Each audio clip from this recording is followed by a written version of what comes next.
History is often remembered through its outcomes. Battles won, cities burned, borders redrawn. Those are the visible scars, but they are not where history truly turns. Long before the world collapsed into total war, it entered a quieter, more dangerous phase, one defined not by explosions, but by hesitation. In the late 1930s, global conflict was not yet inevitable. Germany had invaded Poland, yet much of Europe remained unoccupied. Britain and France were at war, but the phony war still felt like a pause rather than a plunge. The United States remained officially neutral. In Asia, violence had already escalated, but to many outside the region, it still seemed distant, contained, almost separate. That illusion matters, because alternatives still existed. Diplomacy had not fully failed, retreat was still imaginable, but pressure was building. Economic pressure, strategic pressure, political pressure. History does not always announce when options begin to disappear. It simply narrows them. And when the narrowing is complete, what follows appears inevitable, even if it was not. Even now, it can be hard to see the edge approaching. While Europe watched Germany, East Asia was already being consumed. Japan's expansion did not begin in 1941. It accelerated earlier. Manchuria in 1931. Then full-scale war against China in 1937. Japanese leaders expected a short campaign that would force Chinese collapse and secure strategic depth. Instead, the conflict became prolonged and costly. Japan captured major cities and transport corridors, but China did not surrender. The war spread across vast distances that drained manpower and supplies. The deeper problem was structural. Japan lacked domestic access to key resources required for modern war. Oil, iron ore, rubber, and many industrial inputs all had to be imported. As the campaign dragged on, those imports became more vulnerable to foreign pressure. Every month of fighting produced fewer strategic gains and higher costs. The war in China was not simply a battlefield struggle. It became a trap that tightened slowly, because the longer Japan stayed, the harder withdrawal became politically. That is how time becomes an enemy. Not by a single defeat, but by accumulated strain that turns every choice into a worse one. The costs accumulated, and the exits narrowed. Modern war is decided long before soldiers fire. By the late 1930s, industrial capacity had become the true measure of power. Steel output. In Tokyo, the decisive debates of 1941 were not theatrical. They were tense, bureaucratic, and constrained. Contrary to popular myth, there was no simple, unanimous rush toward war with the United States. Many Japanese officials understood that American industrial power dwarfed Japan's. They knew the United States could build ships and aircraft at a pace Japan could not match over time. But withdrawal from China carried enormous political risks. The military's authority depended on expansion. Retreat threatened loss of legitimacy and potential internal collapse. Cabinet meetings show hesitation and disagreement and repeated attempts to delay a final decision. But delay itself had a price. Oil reserves shrank, negotiations stalled, strategic alternatives disappeared one by one. In this narrowing space, escalation began to look less reckless than surrender. Not because it promised victory, but because it preserved agency. That is how wars begin. Not always through aggression, but through a fear of losing control. Silence in these rooms often mattered more than speeches, because silence meant consent, and consent turned plans into orders. By the time leaders felt forced to choose, the corridor was already narrow. The moment of decision was simply when they admitted it. Pearl Harbor was selected not for symbolism, but for operational necessity. Japan's leadership believed expansion into Southeast Asia was essential to secure oil and raw materials, especially the Dutch East Indies. But such expansion could not succeed while the US Pacific Fleet remained intact. As long as that fleet existed, any southern move risked immediate retaliation that could sever Japan's sea lanes and collapse its plans.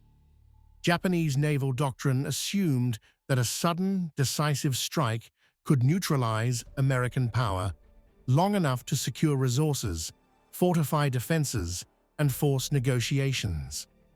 This was not a plan to defeat the United States permanently. It was a plan to buy time. 6 months, perhaps a year, enough to consolidate gains and present the world with a new reality. The assumption was that the United States, shocked and unprepared, would hesitate, negotiate, or accept limits. That assumption rested on a profound misunderstanding of American political culture and, more importantly, American capacity to mobilize. The plan depended entirely on speed and surprise, but also on what came after. America choosing restraint after being attacked. That is the core gamble. Not the strike itself, but the expected reaction. And that is where the calculation begins to fail.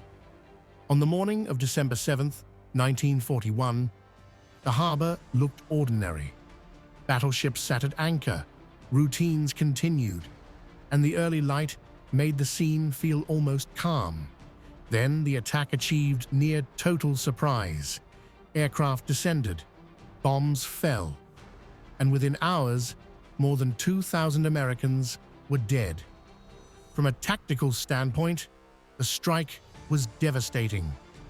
Battleships were hit, aircraft were destroyed on the ground, and confusion spread faster than orders could.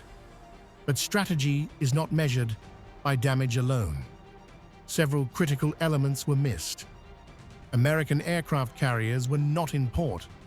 Fuel storage tanks were untouched. Repair docks remained operational. These were not minor oversights. They were decisive failures.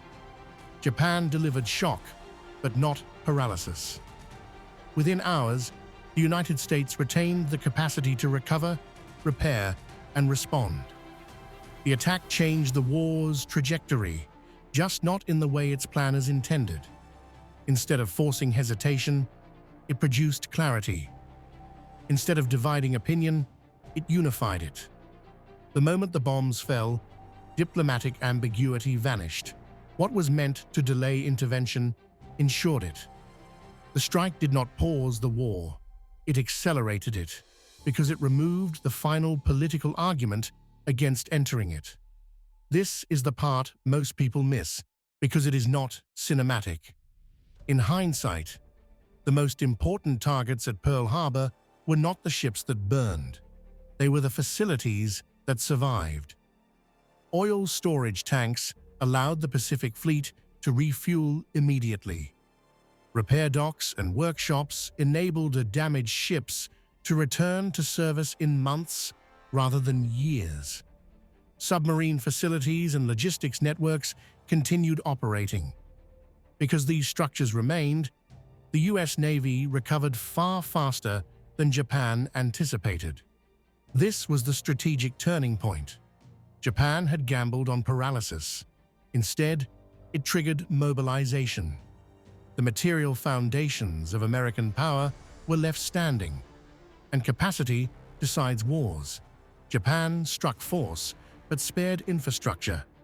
That is the difference between a wound and a knockout.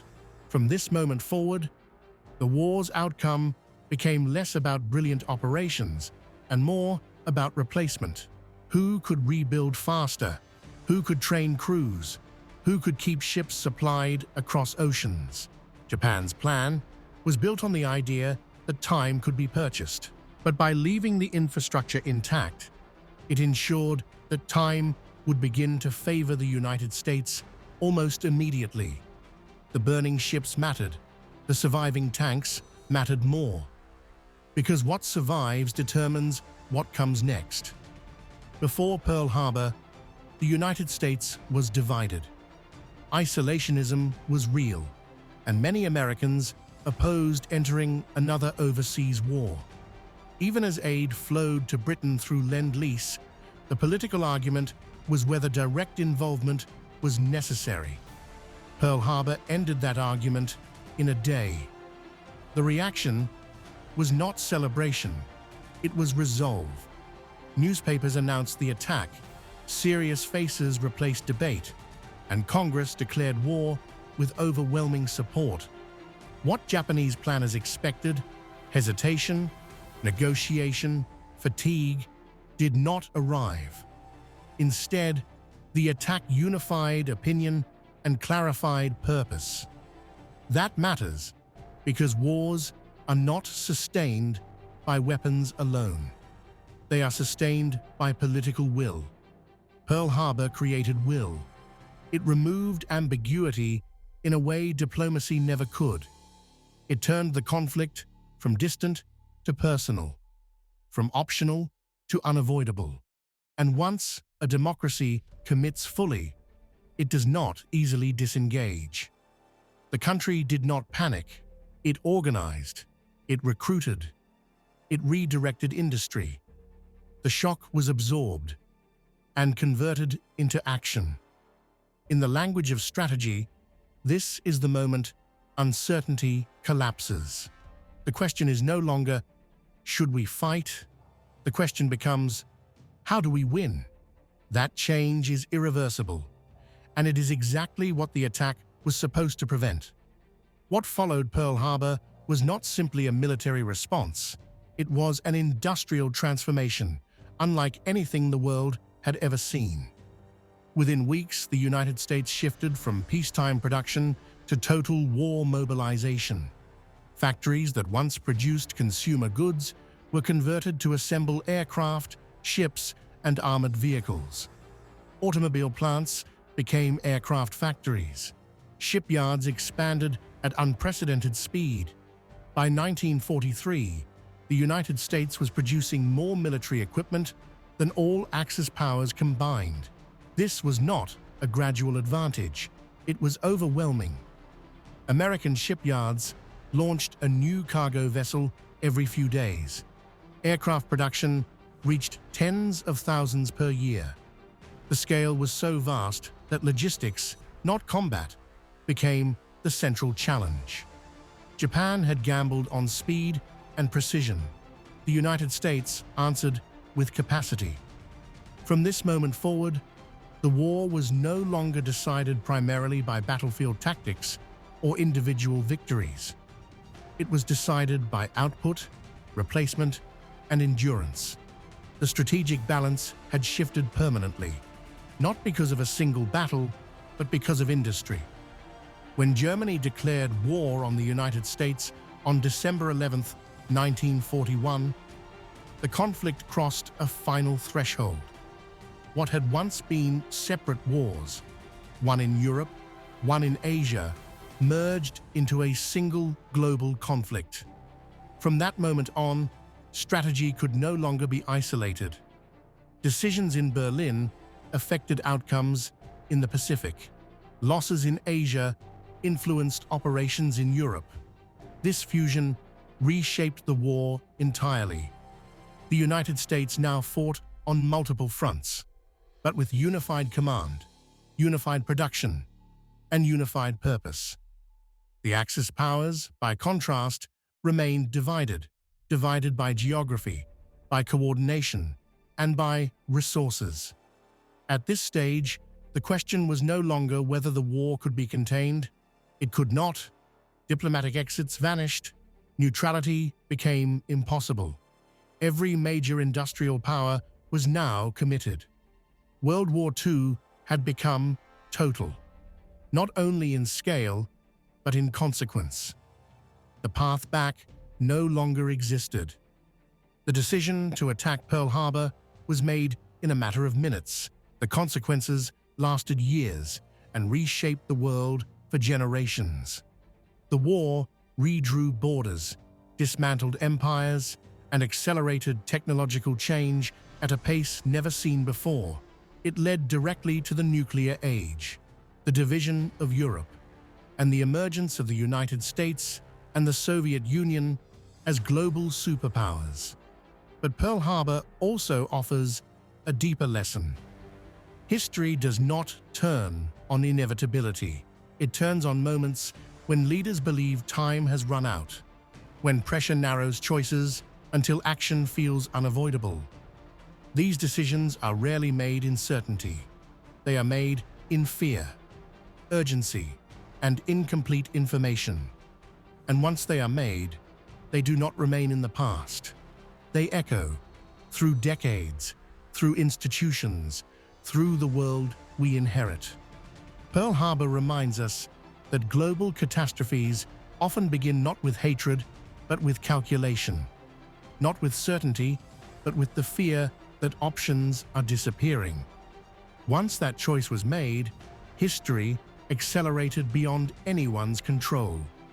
Decisions echo. This is moments before.